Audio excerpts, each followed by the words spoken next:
Le Forum international des femmes entreprenantes et dynamiques, FIED en sigle, le climat des affaires, mais également les défis de l'entrepreneuriat, c'est les plats préparés aujourd'hui pour vous, pour ces magazines et les diagnostics, mesdames et messieurs. Bienvenue à tous. Pour ce faire, chaque fois, je les présente toujours avec Igor Biwaka, que je reçois en le saluant. Bonjour Igor. Bonjour Fulgence. Bienvenue. Merci beaucoup. Merci. Comprenez qu'aujourd'hui, nous sommes dans un cadre différent que l'habituel. Pourquoi? Parce que nous sommes reçus et nous recevons en même temps la personne qui nous a invités dans son complexe immobilier, à la personne de Madame Cécile Mando, femme entreprenante, femme entrepreneur qui est là, qui peut avancer. Nous la recevons. Bonjour Madame et bienvenue. Soyez les bienvenus chez nous, mais chez vous. Merci.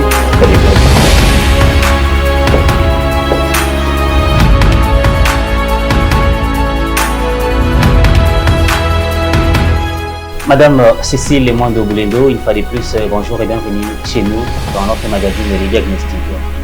Voilà, nous vous recevons en qualité des femmes entreprenantes ou bien encore femmes entrepreneurs.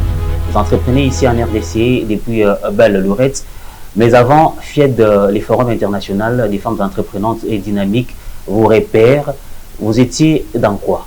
Merci d'abord de me recevoir et je vois que c'est vraiment la jeunesse que j'encadre beaucoup. Je suis fier d'être reçu par vous et dans vos plateaux. Je suis infirmière de formation, diplômée en gestion et administration. Mes réalisations ici en RDC avant d'être FIED, tout d'abord, je suis dans l'agriculture. Et je suis fier d'être dans l'agriculture parce que je contribue à la production de maïs et de manioc pour pallier aux besoins des ménages. Je suis fondatrice de l'ONG La Source Internationale. Ça dure depuis 25 ans. Cette ONG s'occupe des démunis, s'occupe des handicapés, s'occupe aussi de la formation des jeunes et des mamans. Je suis aussi attachée commerciale, entre guillemets. J'ai travaillé à l'ambassade de la Belgique pendant 8 ans en tant qu'attachée commerciale adjoint. Donc, j'ai fui diplomate à cette époque-là. Et puis, je suis PCA depuis 2017 à ce jour de l'ONG qui s'appelle RAID, Réseau d'encadrement des déplacés et de développement. C'est une ONG belge. Donc, à ce jour, je dirige toujours cette structure. Et à travers cette structure, j'ai eu à faire construire tout en obtenant des financements, des centres de santé dans plusieurs villages, les écoles, donner de l'eau, donc dans les systèmes d'adduction d'eau dans des villages. Donc c'est ça la plus grande partie de mes activités que je fais. Je suis plus proche des gens qui sont dans les milieux ruraux que dans les milieux urbains. Et c'est comme ça que FIED m'a reconnu par rapport à ça. Donc, nous sommes basés à Kinshasa, nous sommes basés dans le Grand Katanga, entre guillemets, dans le Grand Kivu, dans le Kasaï, dans le Bandundu, dans le Bas-Congo. Nous sommes au moins dans 9 provinces actuellement. Et ça se passe bien. Donc, outre des petits soucis, mais ça se passe bien. Donc, je ne peux pas tout déballer, tout ce que j'ai fait. Mais c'est ça qui a poussé FIED à me donner des responsabilités. Ouais, avant tout, vous étiez la représentante pays FIED pour les comptes de la RDC. Maintenant, vous ne l'êtes plus, vous êtes un peu monté plus au sommet. C'était quoi la motivation pour FIED de prendre ces postes et léguer notre personne et puis vous faire remonter un peu plus haut? Peut-être que vous avez réalisé beaucoup de choses et que nous voudrions bien savoir. Oui, c'est par rapport à la réalisation. Parce que en tant que représentante, nous sommes amenés à faire participer, donc pour nous les Congolais, les entrepreneurs congolais pour aller valoriser leurs produits à l'extérieur. Donc j'ai eu à amener plus de 200 personnes, donc 200 entrepreneurs, femmes, hommes, surtout dans les milieux ruraux comme je vous dis, pour aller présenter nos valeurs. Donc nos valeurs, nos productions, nos valeurs en industrie, nos valeurs en fabrication. Il y a eu ça. Et puis, nous avons été l'année passée à Brazzaville. Là, c'était le plus grand challenge parce que c'était plus de 500 personnes que j'ai amené là-bas pour exposer. Et on a eu plusieurs panélistes d'origine congolaise venus d'ailleurs, dont le comité FIED a beaucoup apprécié. Et d'où ma rélévation du poste, quoi. Madame Cécile, vous avez étalé ici toutes les activités que vous faites, que vous avez réalisées. Oui. Et je dirais que c'est vraiment beaucoup plus alléchant et c'est rare de voir une femme au Congo entreprendre autant que vous l'avez fait. C'est encourageant, nous vous encourageons en tout cas. Merci. Mais au-delà de tout cela, on aimerait bien savoir quelle est la structure principale qui regroupe donc toutes ces activités. Parce que vous avez dit que vous avez assez de représentation au niveau provincial, dans des provinces. Oui. Vous avez fait des déplacements au Congo-Brazzaville et autres. Alors, quand vous faites tous ces déplacements-là, c'est au nom de quelle structure principale qui vous regroupe? Je viens de vous parler de 3 structures. Ma première structure, c'était l'ONG, la Source Internationale. Ça, c'est la plus grande des structures personnelles. C'est une ONG congolaise. Là, on a plus de 5000 membres. Okay. Donc, et chaque structure a son organisation, comme j'ai dit, a aussi ses objectifs qui ne sont pas les mêmes. Vous voyez, quand je sors pour l'ONG La Source, vous me voyez avec les hommes, les femmes dans les villages, pieds nus, on s'assoit sur les nattes, on mange par terre, on fabrique la chikwang. Donc, je me mets à leur niveau. Vous avez développé l'agriculture. Oui, surtout ça, surtout ça, l'agriculture. Et qu'est-ce qui vous a motivé à développer l'agriculture dans ce pays où l'agriculture, beaucoup de gens ne s'intéressent pas vraiment à ce secteur? Déjà en quittant les domaines médicaux, en allant vers le domaine qui est l'agriculture. Voilà. C'est quoi la motivation? Donc, vous savez, déjà dans le domaine médical, on rencontre beaucoup de défis. Comme dans l'agriculture également. Surtout dans l'agriculture, le problème de la santé. Parce qu'on parle de maïs, on parle de manioc, il y a aussi les épices, il y a aussi autre chose. Par exemple, je peux vous donner un exemple, par exemple, le gingembre que les gens consomment quand ils sont malades. Vous comprenez, c'est juste un petit exemple que je vous donne. Dans notre domaine, c'est essayer de fabriquer le bon gingembre, la bonne quantité et pousser les mamans, moi je les pousse toujours à avoir des formations par rapport à l'emballage, par rapport à la propriété. Ça va aussi par rapport à la santé.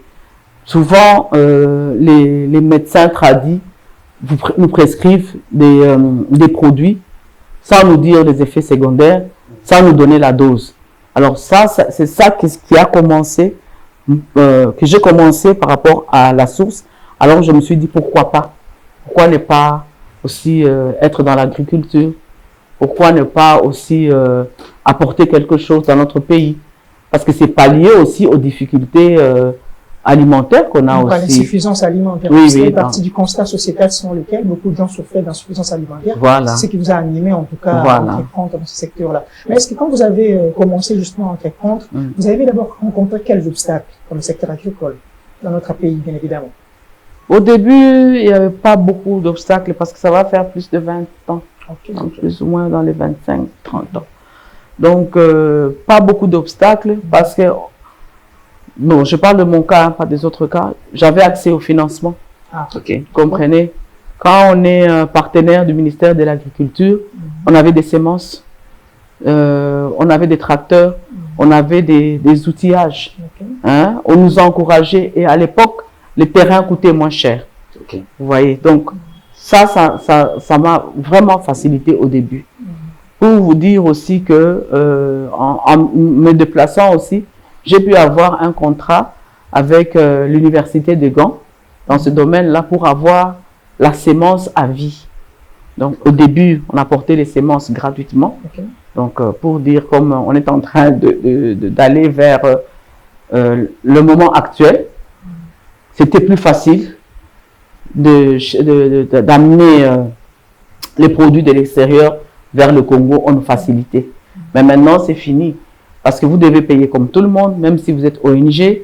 Vous avez des difficultés pour la douane. Il y a plein de difficultés qu'on ne sait plus pallier à ce grand besoin-là. Donc, vous êtes d'accord avec ceux qui estiment que la fiscalité congolaise constitue le principal obstacle aux entrepreneurs congolais afin d'émerger comme il se doit? En tout cas, tout à fait d'accord. Je voulais même en parler. Ok. Vraiment tout à fait d'accord. Il faudra qu'il y ait des changements, qu'il y ait aussi des réglementations. Mais aussi, j'aimerais aussi dire à d'autres entrepreneurs, parce que je parle toujours entrepreneurs en général, parce que j'encadre les hommes et les femmes entrepreneurs. Nous devons aussi faire un effort pour avoir accès à la formation, accès aussi à l'information. Parce que maintenant, la DGI a un site, l'OCC a un site, et tout le monde, nous sommes connectés sur Internet. Mais quand nous sommes connectés sur Internet, qu'est-ce que nous regardons, qu'est-ce que nous voyons? C'est d'abord connaître nos droits avant de commencer à dire ils abusent, ils abusent. Je ne peux pas aller discuter de quelque chose que je ne connais pas. Donc, c'est pousser les entrepreneurs à entrer dans les vifs du sujet, à s'informer, s'imprégner de l'information. On va dire que les taux est élevé par rapport à la fiscalité. Mais on va vous demander par rapport à quoi? Mais moi, si je vais là-bas, je veux dire par rapport à ce que vous avez déjà mis, par rapport à tel code, par rapport à tel article. Ce n'est pas normal que vous puissiez me demander 40 000 $ pendant que ma marchandise a la valeur de 10 000 $. Vous voyez, là, on sait bien discuter. Ça, c'est un grand problème par rapport à la fiscalité. Et le problème aussi, le manque de modernisation, comme je peux appeler, le matériel didactique. Vous allez dans des bureaux, les gens utilisent toujours les mêmes systèmes où ils ont un papier, un bic, un stylo. Pendant que quand vous allez ailleurs, c'est informatisé. Dès que vous donnez votre numéro de référence, on voit déjà, on sait déjà si vous êtes en règle, si vous n'êtes pas en règle. Et quand vous revenez, vous savez quand même discuter ou en parler par rapport à votre dossier. Mais souvent, les dossiers sont pas perdus. Vous ne savez pas qui s'occupe de quoi, qui fait quoi. Donc ça, c'est un grand problème qu'on devra éventuellement arranger dans notre pays. Voilà. En entreprenant, vous faites dans l'agriculture les maïs, les maniocs et puis autres produits. En quelle quantité vous les faites et puis vous les distribuez où? Seulement ici à Kinshasa ou bien vous utilisez aussi les zones frontalières de la RDC pour aller faire les commerces? Quand vous parlez de la distribution, il ne faut pas penser que c'est la distribution gratuite. Non, non, c'est la distribution en fait. pour le commerce. Oui. Nous avons des entrepôts. À l'époque, on avait des entrepôts par rapport à l'ONG gratuit. Ok. Bon, pas gratuit, c'est-à-dire on payait un petit montant. Hein? Dès qu'on arrivait, c'était au marché des libertés. On entreposait les makala, on entreposait les maïs, on entreposait le manioc. On vendait au prix de gros. Si sur le marché, c'était 18 000 francs à l'époque, nous, on vendait à 13 000, 12 000 francs. Et la plupart des gens qui venaient acheter chez nous, c'était les membres pour les encourager. Et ils allaient revendre. Et donc, ils achetaient en gros, ils allaient revendre sur d'autres marchés. On avait des entrepôts au marché des libertés, au grand marché, ici à Delvaux, à Matadi Kibala, à plusieurs endroits. Et c'était les membres des ONG qui géraient ça. Et ces membres-là étaient formés. Donc, ils ne pouvaient pas venir acheter comme ça sans être formés. Parce que ici, chez nous, quand quelqu'un ne connaît pas la valeur de quelque chose, il s'en fout. Il ne tient pas compte de ça. Mais nous les formons, même pour la vente. Nous les formons pour tout.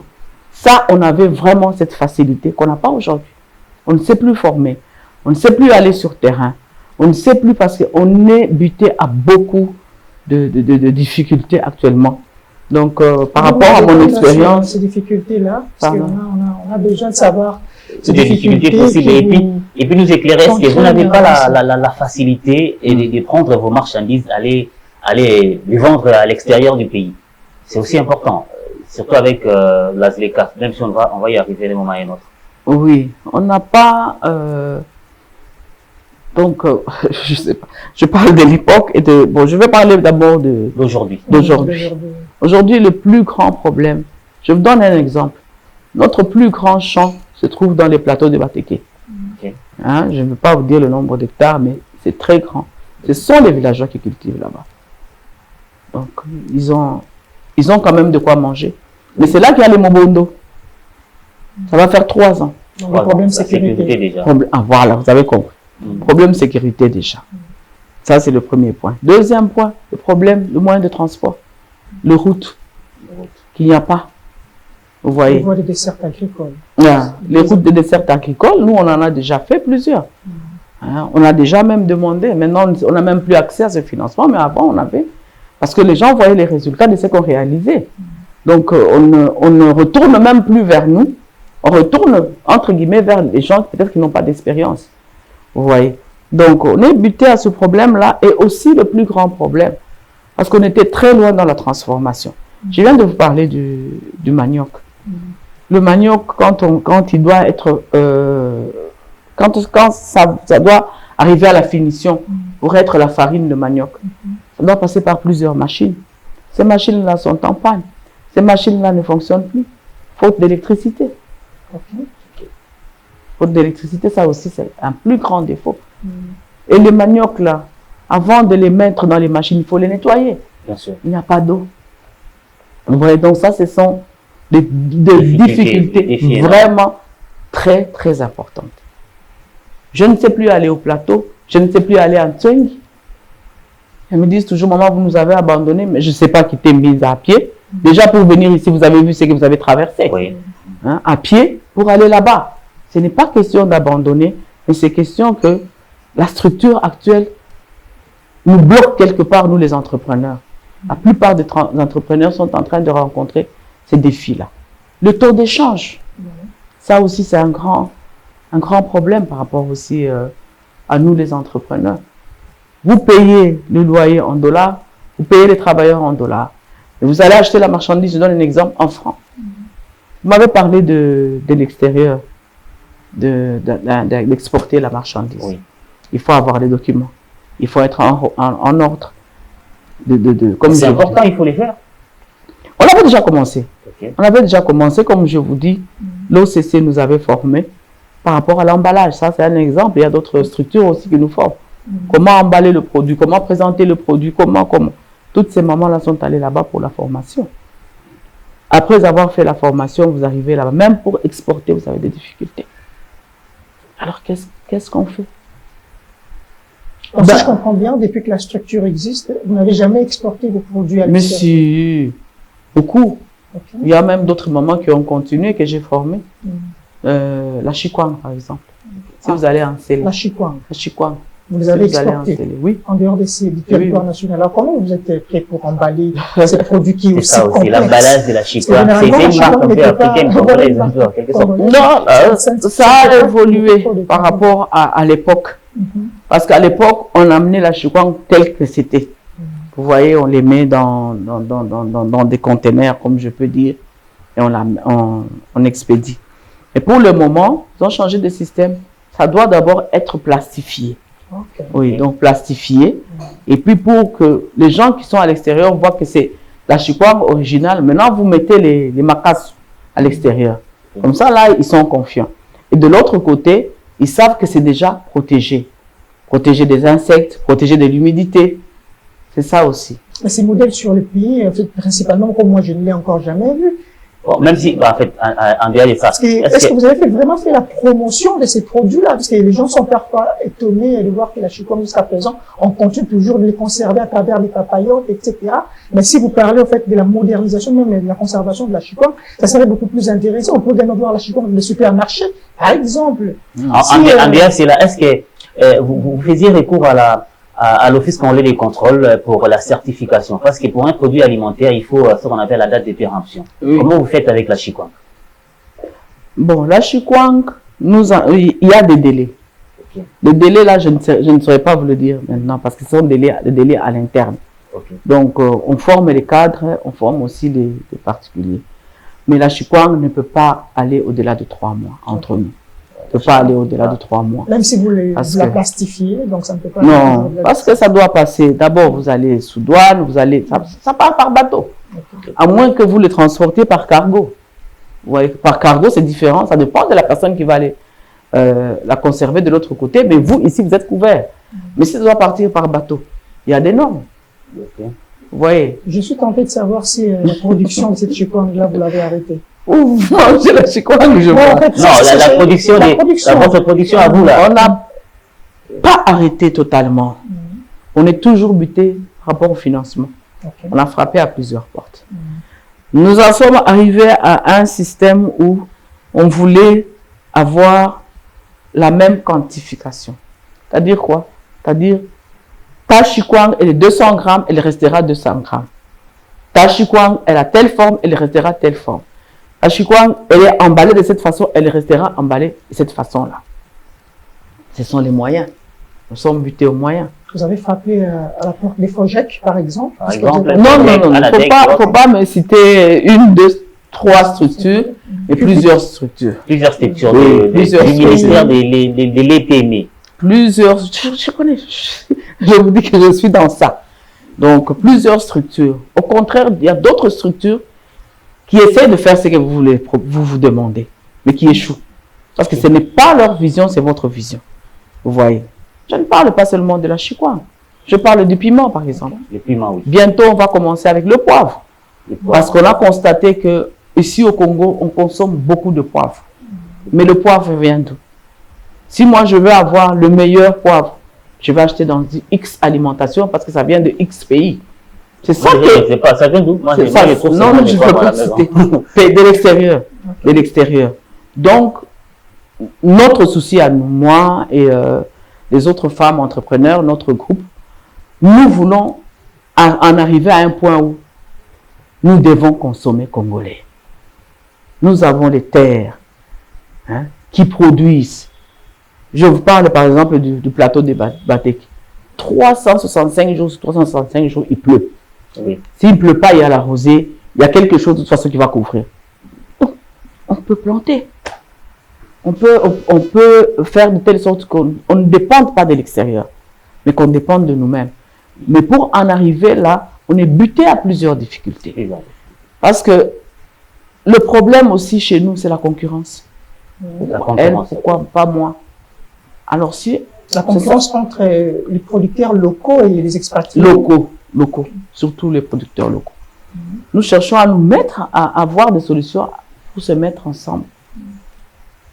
Congolais et Congolaises, et pour faire les meilleures productions. On peut le faire. Voilà, je vais parler du baromètre national des climats des affaires. Oui. L'année passée, les premières enquêtes annoncées par les présidents de la République étaient évaluées à 37% pour les climats des affaires en RDC. Oui. Vous, étant qu'entrepreneur local ici en RDC, comment jugez-vous cette approche? Moi, je le juge très mal. Nous n'avons même pas atteint, à ce jour, on n'a même pas atteint les 50%. Au contraire, ça continue à chuter. Et pourquoi ça continue à chuter? C'est à vous de savoir, parce que vous entreprenez. C'est ça que je suis en train de vous expliquer. Ça continue à chuter parce que, d'abord, je viens de vous parler de la valorisation de nos produits. Vous comprenez? Moi, je peux vous donner seulement un exemple. Qu'est-ce que je vais prendre comme un exemple? Par exemple, les climatiseurs. Je prends seulement un exemple, les climatiseurs. Ça ne vient pas de chez nous. On ne fabrique pas chez nous. Ça vient de l'extérieur. C'est nous qui utilisons. Les groupes électrogènes, c'est nous qui utilisons. N'est-ce pas? C'est qui bénéficie? Où va cet argent-là? Ça va à l'extérieur. Ça ne reste pas chez nous. Il manque la productivité dans notre pays. Et c'est ça qui fait que notre baromètre ne va jamais monter. Ça va toujours être plus bas. Nous sommes dans la chaleur. On est même incapable de fabriquer le ventilateur. Si tout ça, il y a des structures qui nous encouragent, des structures qui encouragent les jeunes, qui encadrent les jeunes, qui amènent les jeunes vers cette formation-là de l'extérieur, et que eux nous apportent ça. Mais vous allez voir, nos baromètres vont augmenter. Mais à votre niveau, madame, puisque vous avez dit au départ, vous receviez les financements de l'État avant que ces financements ne soient interrompus, si on peut le dire ainsi. Oui. Vous émergez. Mais à votre niveau, qu'est-ce que vous faites concrètement pour essayer tant soit peu de surmonter toutes ces difficultés contre lesquelles vous êtes lutté?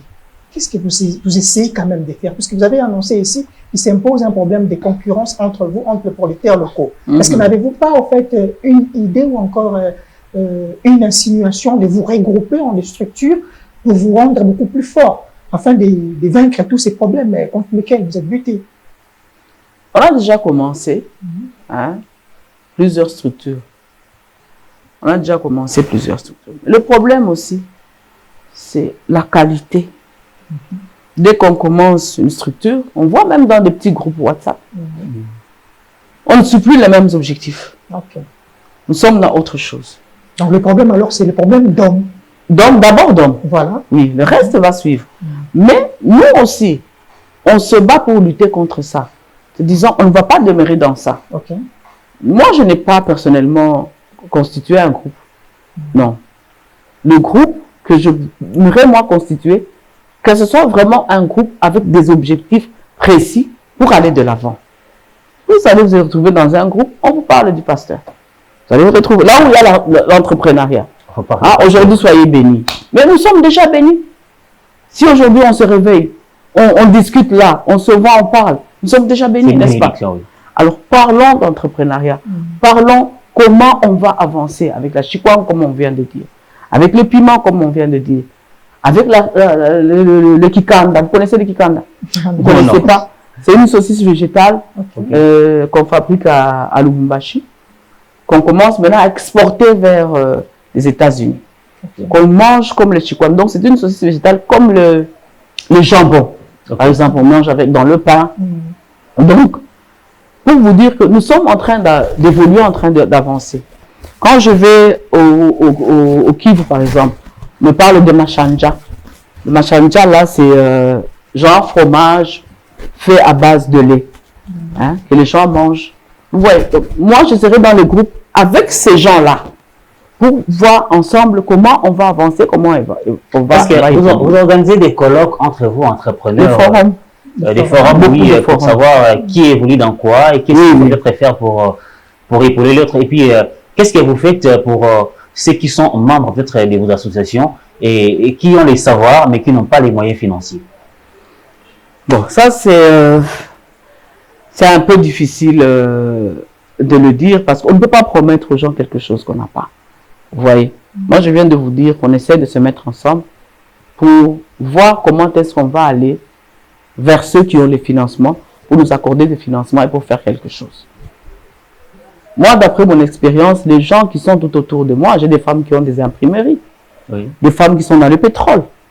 Tu vois, d'après mon expérience, avec ces femmes-là, moi j'aimerais qu'on puisse s'asseoir, que chacun puisse donner son apport, hein, créer une structure pour que nous ne puissions pas toujours regarder vers l'extérieur, mais que l'extérieur se tourne vers nous maintenant. Parce qu'il est grand temps que l'extérieur se tourne vers nous. C'est ça notre combat, notre lutte de chaque jour. Mais nous sommes toujours butés, comme je vous ai dit, par rapport aux moyens financiers, par rapport...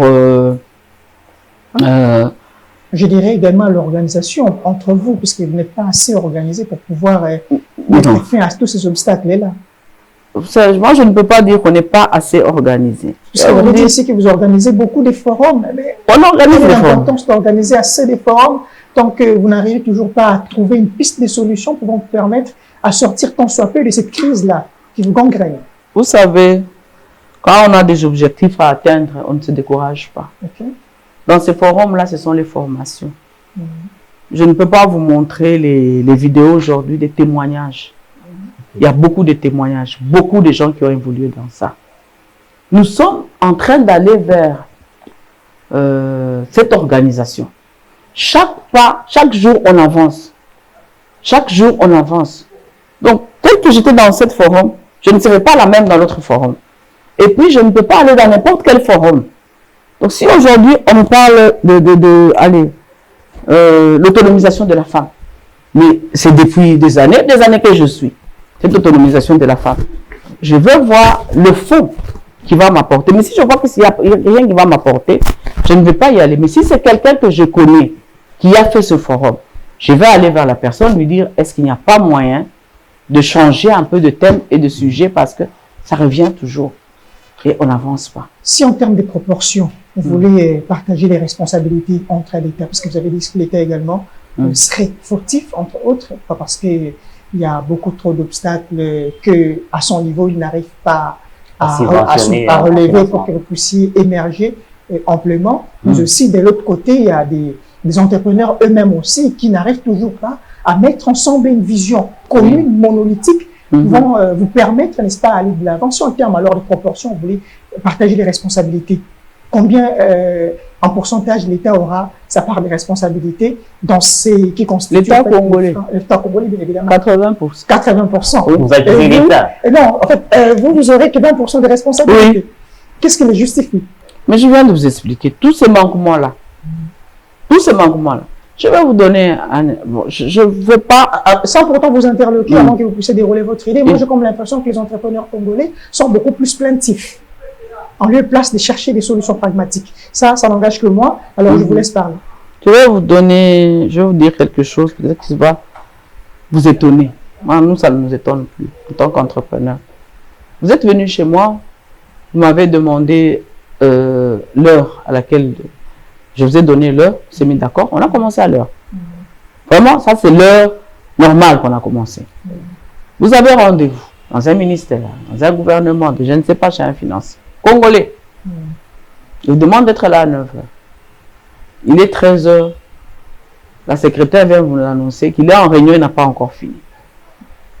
Nous sommes entrepreneurs parce que vous nous condamnez, je vais vous dire.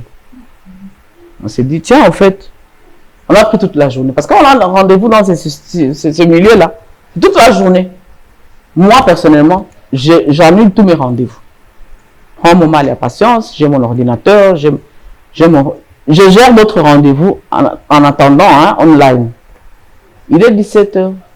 Madame, on est désolé. L'autorité ne peut pas vous recevoir. Il n'a pas encore fini sa réunion. Bonne journée. Je dis non. Donnez-moi un autre rendez-vous. Pour avoir rendez-vous, il faut nous écrire. Allez nous écrire pour demander l'audience. Vous êtes là. Je ne suis pas la seule. Il y en a plusieurs. Des entrepreneurs comme ça. Vous rentrez. Si vous avez du courage, vous allez encore écrire. Et demander l'audience. OK? Ils vont recevoir, vous allez recevoir l'accusé des réceptions. Mais il y aura encore quelqu'un à l'interne chez vous pour qui vous allez payer tous les jours de transport. Vous allez commencer à appeler tous les jours. Bon, c'est quand? Est-ce que je serai reçu? Est-ce que je sais? Vous voyez, nous les entrepreneurs, on se déplace beaucoup. On a aussi nos calendriers, on a aussi nos agendas. Mais quand il y a un rendez-vous important que tu dois attendre, tu attends, mais peut-être de l'autre côté, tu as perdu quelque chose d'important. Bon, on te dit finalement, bon, que cette personne vienne quand même parce qu'elle m'embête. Bon, vous arrivez là-bas. Bon, bonjour, bonjour. Vous avez 5 minutes. Attendez, je vous ai attendu 2 semaines.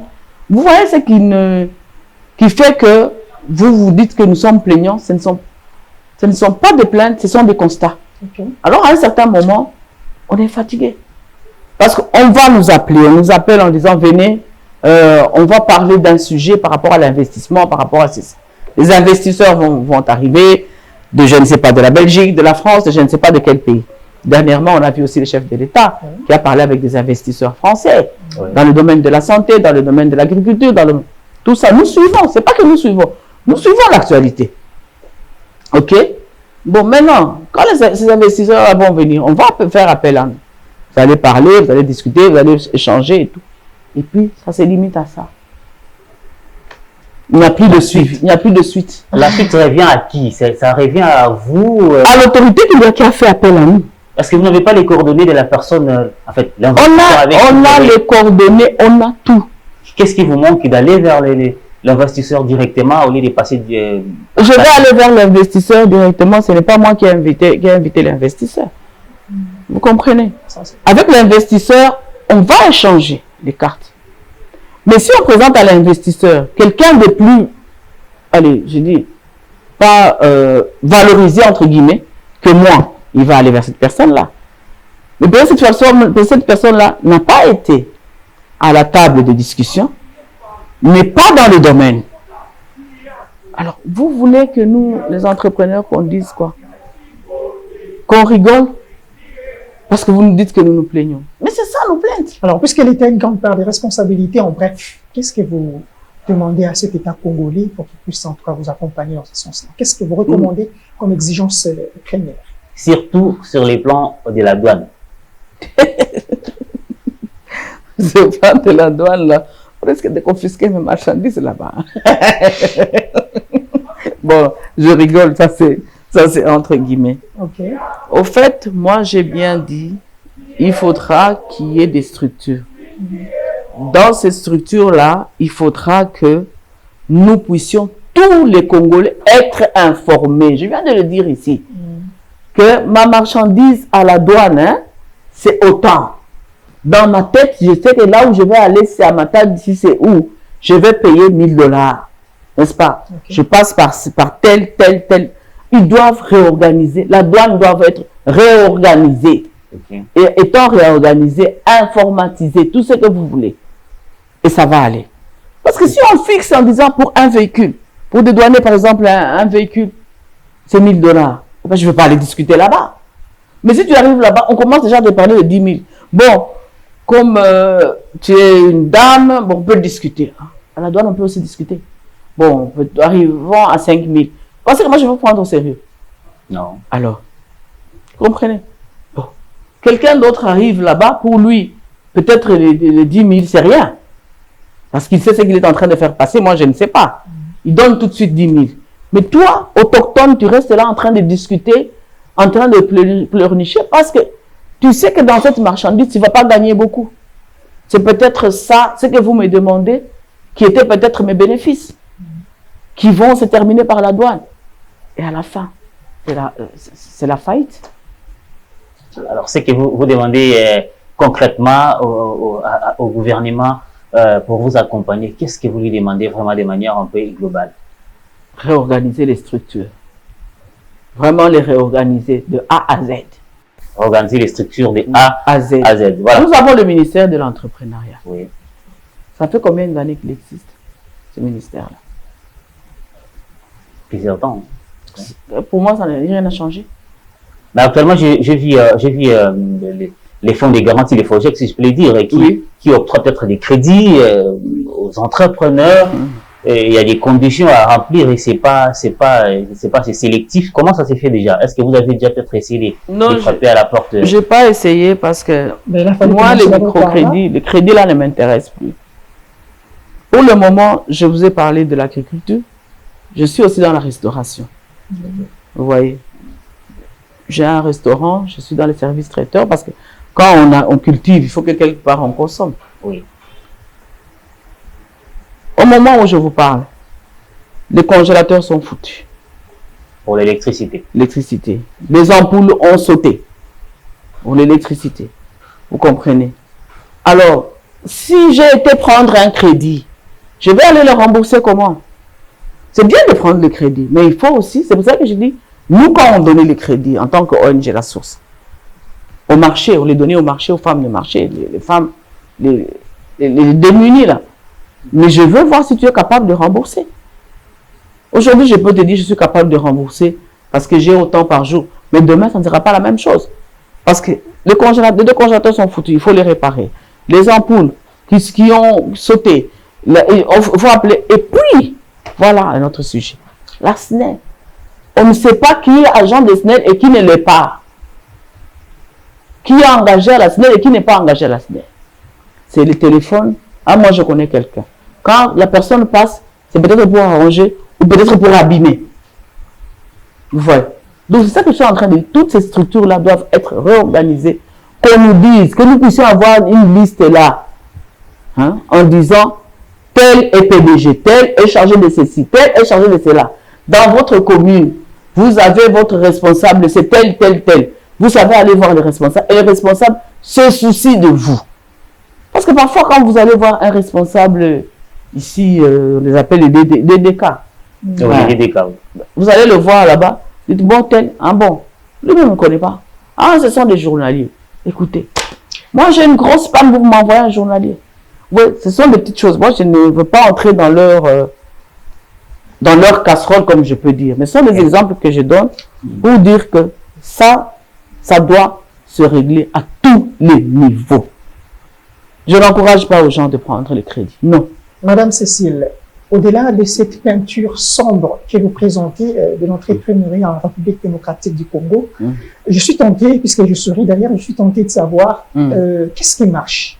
dans l'entrepreneuriat en République démocratique du Congo, puisque là, j'ai l'impression que la plupart d'entrepreneurs congolais se plaignent. Bon, je l'ai toujours dit ici, vous avez dit, voilà, vous ne vous plaignez pas toujours, mais moi je remarque en tout cas que la plupart d'entrepreneurs congolais ont toujours un ton, ont toujours une rhétorique plaintive, au-delà, en fait, de ces tableaux ou encore de cette peinture sombre. Qu'est-ce qui marche en République démocratique du Congo? Puisque si j'ai posé cette question à connaissance des causes, parce qu'il y a d'autres entrepreneurs expatriés également qui viennent entreprendre au Congo, qui, selon eux, le Congo est un paradis.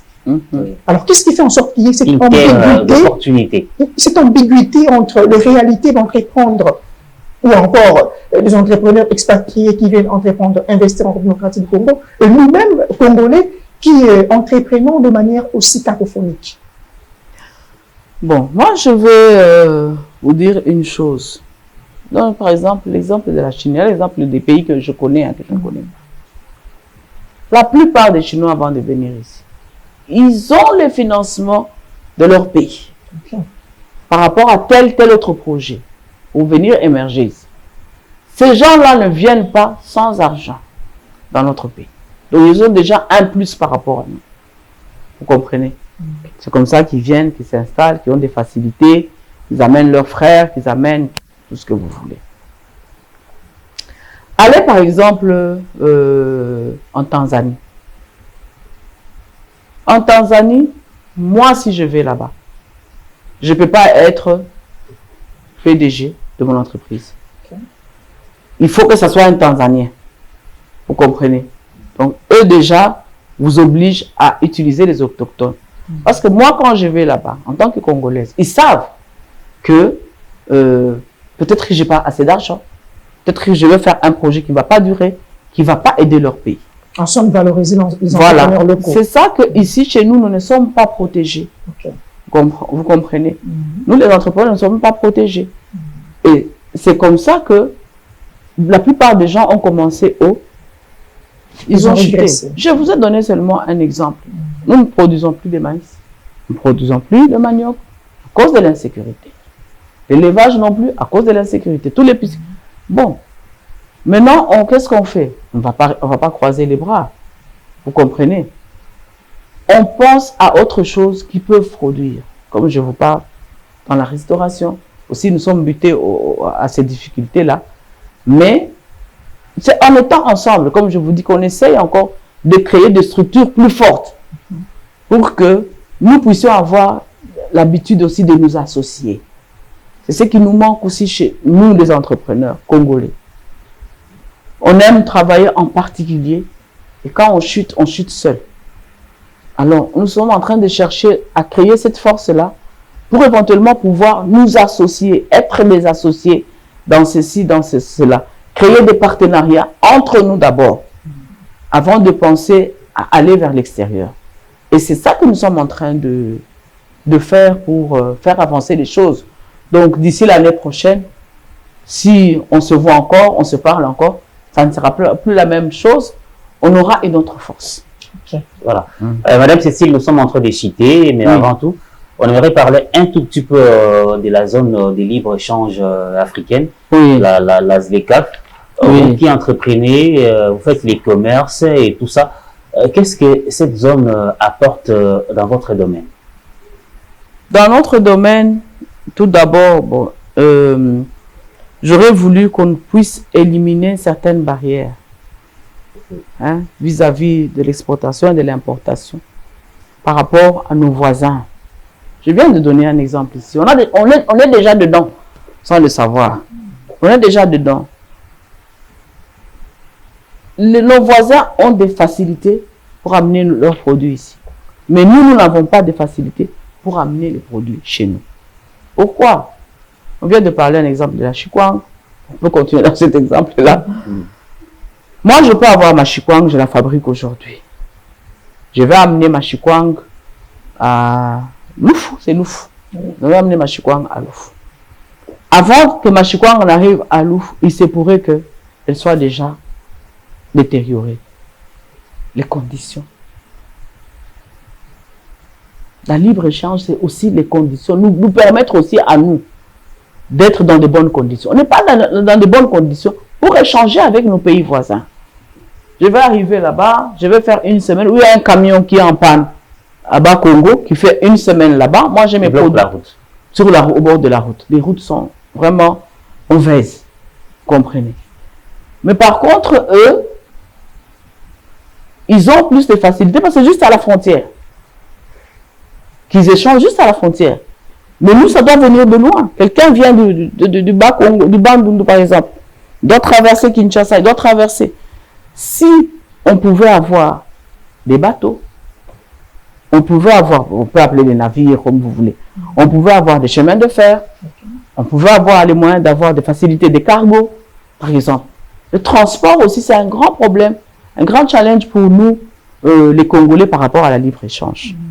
Donc, c'est ça que je voulais un peu parler, qu'on puisse aussi un peu renforcer cette coopération. Parce que souvent, ça se passe, comment je peux dire, individuellement, au lieu que ça se passe d'état en état, officiellement. Vous comprenez? Donc, moi, je peux quitter ici avec mon équipe en disant, bon, Fied, nous allons en Angola pour apporter nos produits. Nos arachides, par exemple. Les meilleurs arachides ici. Toutes sortes d'arachides ici. Ça se trouve au Kassai. Toutes sortes d'arachides ici au Congo. Okay. Souvent, nous allons les exposer aussi, là où nous allons. Bon. On va les amener, par exemple, en Angola. L'État doit nous protéger. L'État doit nous accompagner. Mais souvent, on ne nous protège pas, on ne nous accompagne pas. On se retrouve seul là-bas avec nos marchandises. Nous vivons ça quand nous nous déplaçons avec le FIED. Juste avoir l'autorisation pour l'exonération. C'est un problème. Allez ici à Brazzaville. Mais vous arrivez, vous voyez d'autres pays. Leur gouvernement les a accompagnés. Ils ont déjà leur stand. Ils ont déjà leur financement. Ils sont déjà à l'aise. Mais nous, il faut qu'on commence à se débrouiller, qu'on commence à se cotiser. Pendant que nous en avons informé l'État congolais. Donc, ils doivent nous accompagner. On demande leur accompagnement. C'est vrai, parfois quand vous arrivez, vous avez des rendez-vous, on vous dit, ah, vous, là, nous, on s'est fait avoir, on a eu des problèmes avec tel, vos structures là, tout ça. Mais c'est parce qu'une personne a volé que tout le monde est voleur. C'est pas parce qu'une personne qui vous a fait du mal, tout le monde vous a fait du mal. Donnez la chance à tout le monde, essayez d'accompagner ces gens, essayez de suivre ces gens.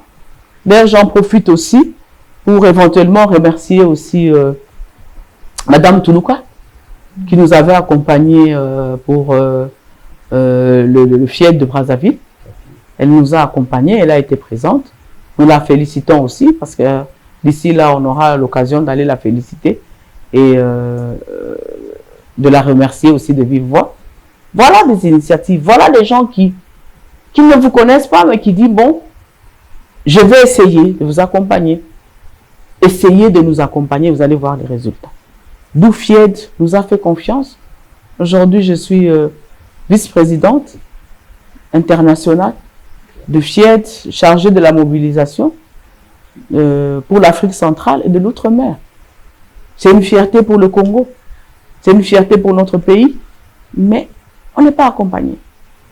Voilà une dernière question avant qu'on se sépare, mais ça sera aussi, ça va concerner FIED. Oui. Vous serez en Guinée, si je m'abuse, Guinée-Conakry, dans quelques temps. La RDC sera présente également avec les forums FIED Congo. Qu'est-ce que la RDC va apporter, ou bien qu'est-ce que vous aimeriez encore que les gouvernements vous assistent, afin que vous apportiez les meilleurs de vous, les plus de ce que vous avez déjà apporté l'année dernière à Brazzaville? D'après mon expérience en tant que, quand j'étais représentant du pays, parce que maintenant c'est Madame Da Silva Olangi qui va me remplacer, parce que j'ai fait mon parcours, c'est toujours un mandat de 3 ans, okay. Mon parcours. Nous avons eu des séances de travail. Personnellement, j'ai constaté que on n'a pas beaucoup d'artistes qui vont là-bas. Donc, les comédiens, par exemple. Hein? Pourquoi? Parce que chez nous, au Congo, c'est la langue qui nous bloque. La plupart des meilleurs acteurs font leurs sketchs en Swahili ou en Lingala. Nous sommes butés à ce problème-là. Okay. Nous avons le folklore de Massimanimba. J'aimerais bien inviter. Ce sont des femmes, quand vous les voyez, des femmes formidables. Dans mon équipe, j'aimerais vraiment les amener là-bas. Qu'on puisse voir aussi le folklore congolais, comment ça se passe, comment les gens... Il n'y a pas qu'exposer les produits. Chaque année, on va exposer nos produits. On a parlé de la Chikwan, on a parlé de Kikanda, on parlera de Bito, on parlera de Monkoyo, on parlera de Missili, par exemple. Donc, tout ça, on va exposer, on parle des paniers en raffia. Tout ça qu'on amène en exposition, ça sera là. Mais le plus que je demande, c'est ça, l'art. Vendre la culture congolaise. Oui, oui, voilà. La culture, voilà. Voilà, Madame Cécile Mwando, c'est la fin. C'est cette réponse qui nous est un terme à ces numéros des magazines Les Diagnostics. Nous vous remercions d'avoir répondu à notre invitation et surtout de nous avoir accueillis ici dans votre complexe immobilier. Merci beaucoup. Merci aussi. Voilà. C'est un plaisir de vous avoir pour ces numéros de votre magazine Les Diagnostics. C'était avec Madame Cécile Mwando, une femme entreprenante, une femme entrepreneur de la RDC. Avec elle, on a débattu sur les climats des affaires, on a parlé de l'entrepreneuriat en RDC, les défis et les différentes contraintes. Merci d'avoir été les nôtres. Le rendez-vous est pris très prochainement pour un autre numéro avec notre invité. Merci.